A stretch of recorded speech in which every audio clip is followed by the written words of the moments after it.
You need a home and we need a mommy, said the little triplets to the homeless woman at the bus stop. And in that single innocent moment, the entire world seemed to hold its breath. Margaret had been sitting on the cold metal bench for 3 hours, her worn backpack beside her, her coat thin against the October wind. Her eyes fixed on nothing in particular, because when you have nothing, there is nothing to look at that doesn't remind you of what you've lost. She had once had a home, a job, a life that made sense, but a year of bad luck stacked upon worse. Luck had stripped everything away until all she had left was her dignity, and even that felt fragile some mornings. She wasn't looking for pity. She had learned to become invisible in plain sight, to sit quietly and cause no trouble and ask for nothing, because the world moved fast and had little patience for people who had fallen through its cracks. So when she felt 3 small presences gather around her, she almost didn't look up. But children have a way of demanding to be noticed, and these 3, 2 boys and a girl who looked no older than 5, stood in a perfect little row in front of her, with the most serious expressions she had ever seen on such tiny faces. It was the girl who spoke first, her voice clear as a bell cutting through the noise of the bus stop. You need a home and we need a mommy. Margaret blinked. She looked around instinctively for a parent, for someone rushing over with apologies, but the only adult nearby was a man sitting on a bench a few feet away, his face buried in his hands, his shoulders shaking in a way that told her he was not crying from joy. One of the boys tugged her sleeve gently. Our daddy is very sad, he whispered. He cries at night when he thinks we're sleeping. The other boy nodded solemnly. We're not sleeping. We never sleep. Margaret felt something shift inside her chest, something she had kept locked away for months because it hurt too much to feel. She looked at the man again, and this time he looked up, and she saw in his red-rimmed eyes the particular exhaustion of someone carrying more than one person should ever carry alone. He stood and walked over, reaching for his children with an apologetic shake of his head. I'm so sorry, he said quietly. They do this. They talk to strangers. I keep telling them not to, but they...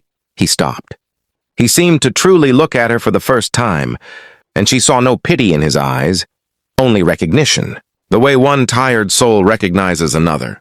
His name was Daniel.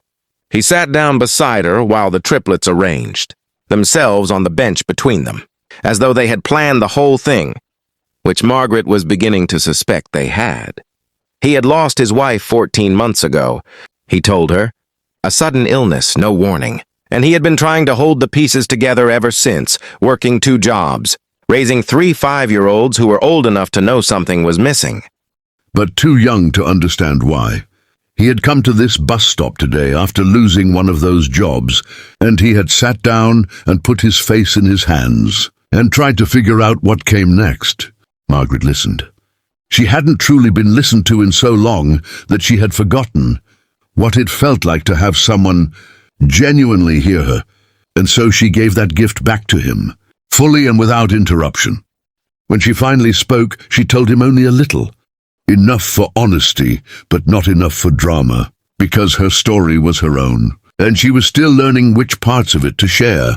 But she told him she had worked in childcare for 11 years, before everything fell apart. She told him she was good with children. She told him she was not asking for anything. It was the girl, Emma, who solved it the way only children can solve things, with complete disregard for complication.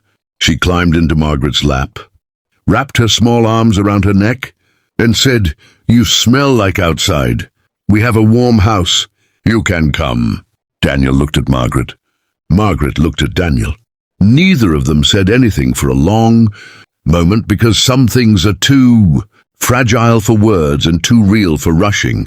It didn't happen all at once, the way it does in fairy tales. It happened slowly, the way real things do, one careful day at a time.